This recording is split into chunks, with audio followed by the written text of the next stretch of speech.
Jadi bangunan kosku ini bangunan terakhir di ujung gang. Namun ujung gang ini ada lorong yang hanya bisa dilalui satu motor. Dan di belakang situ atau sebelah kiri kosku ada kosan cewek. Yang mana kosan itu kosong, tidak ada yang menghuni sama sekali. Desas-desusnya, ada beberapa mahasiswi yang kos di sana sering kesurupan, yang membuat semua penghuninya memutuskan untuk pindah. Selama pindah di kos ini, karena konsepnya terbuka, asik-asik aja stay di sana.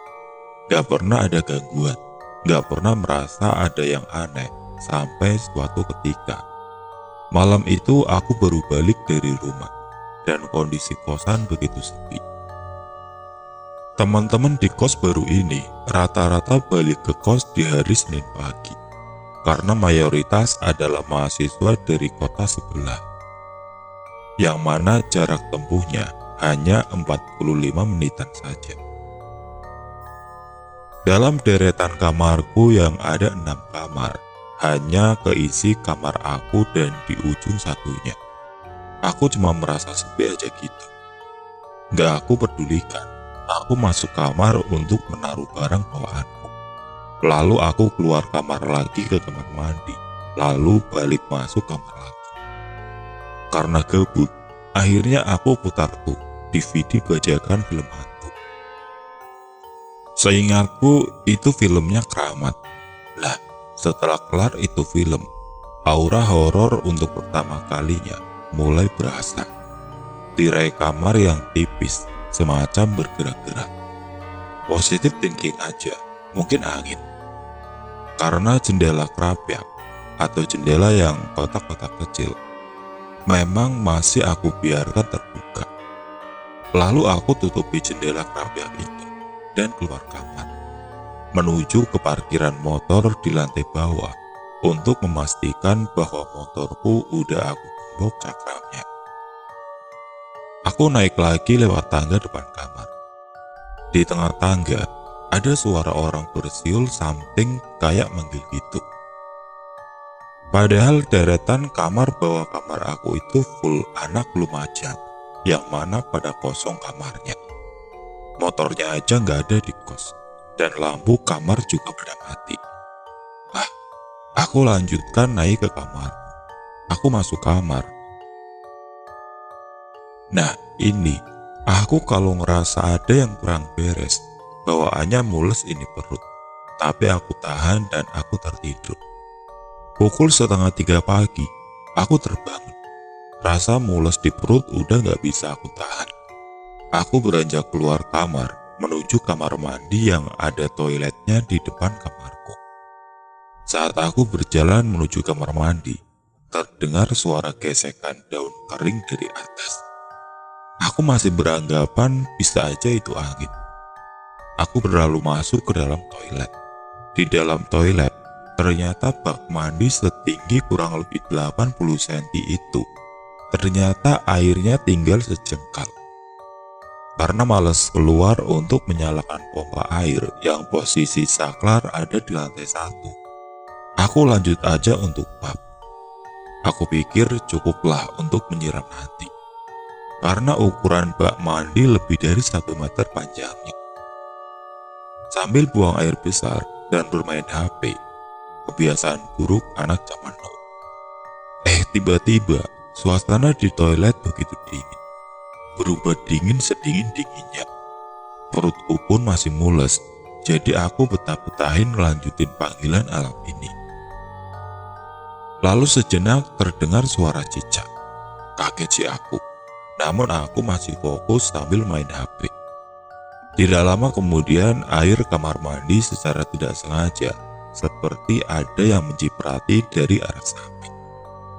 Fai aja, posisi toilet jongkok ada di sebelah kiri bak mandinya. Kaget, tapi aku kira aja itu si cicak yang jatuh ke dalam bak mandi. Sepersekian detik baru ngeh kalau sisa air di bak mandi itu sisa sejengkal tangan aja. Wah, gak beres nih. Akhirnya ya, aku gak bisa berpikiran secara logis lagi. namun perut masih belum bisa diajak kompromi. Beberapa lama kemudian, dicipratin lagi dong. Wah, akhirnya aku dengan sedikit sesumbar ngomong, "Dasar setan, kalau mau mandi, toilet sebelah tuh kosong. Enak aja, orang buang air disiram-siram." Dan langsung, pasir tersiram di kepalaku dong. Asli pasir, dan fai aja. Langit-langit toilet itu full beton cor, kagak ada esbes atau apaan. Kaget dan buru-buru cebok, siram, belum kelar nyiram, bohlam kamar mandi mati. Makin kejer ini badan, udah takut banget, dan terdengar eraman berat. Aku buka pintu kamar mandi, keluar dengan sedikit berlari ke arah kamarku. Ada yang nyapa dong. Suaranya mirip teman kosku si Rudi yang kamarnya di deretan depan. "Ngapain Yur lari-lari?" Aku berhenti dan menoleh ke belakang. Enggak ada orang. Terus terdengar lagi, "Aku di sini Yur." Arahnya dari atas kamar mandi. Tempat 2 tandon air besar. Aku pun dengan sedikit keberanian mencoba melihat ke arah tandon air. Dan 2 bola mata besar berwarna merah dengan wajah hitam tidak seberapa jelas. Mati aku. Aku pun berlarian masuk dalam kamar, mengunci pintu dengan ucapan basmalah, lalu mencoba tidur lagi. Dalam hati aku, kenapa sih? Udah pindah kosan kok masih ada Om Bowo? Mana itu Om Bowo-nya gede banget. Ada kali 2,5 meter tingginya. Dan malam itu aku pun tertidur setelahnya. Itulah kali pertama aku digodain si Om Bowo di kosan itu. Setelahnya, gak pernah sampai dilihat-liatin wujudnya lagi sih. Alhamdulillah paling terkadang seperti siulan saja. Atau nyapa dengan suara yang mirip sama teman-teman kos aku. Beberapa bulan kemudian, pohon besar dengan bunga kuning itu akhirnya ditebang, dibabat habis. Sepertinya juga akan dibangun kos-kosan di sana. Dan tidak pernah ada gangguan lagi selama tinggal di kos itu. Tapi baru ingat, kalau selama di kos itu, pernah aku tuh kehilangan HP-ku. Tapi hilang misterius. Hilangnya itu pas aku ngelipat-ngelipat pakaian waktu mau pulang kampung. Jadi posisinya aku itu duduk menghadap kasur. HP 3 biji aku taruh di atas kasur. Pintu kamar berada di belakangku. Posisi aku pasang grendel dari dalam. Dan aku kunci juga. Tiba-tiba HP-ku hilang 1 dong. Aku kira ya cuma nyelip di antara baju sama bantal di kasur. Setelah proses melipat-lipat baju kelar, HP itu enggak kunjung ketemu.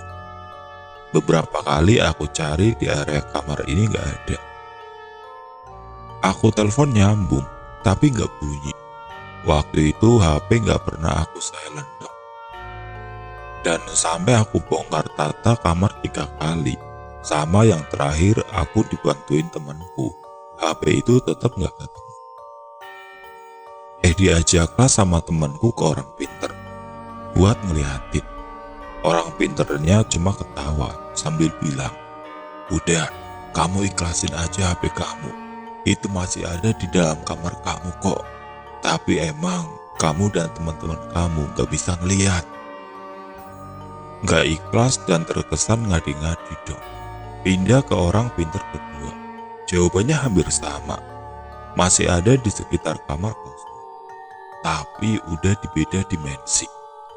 Aku mikir, masa iya sih itu setan butuh HP?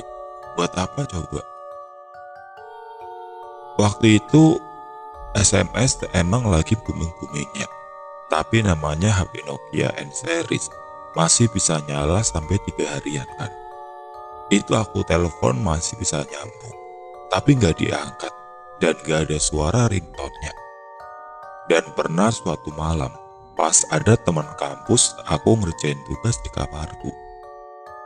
Tiba-tiba terdengar nada SMS HP yang hilang bunyi dong. Tapi kita coba cari lagi dan hasilnya nihil. Gimana nih menurut kalian? Apa iya itu makhluk usil bisa nyembunyiin HP?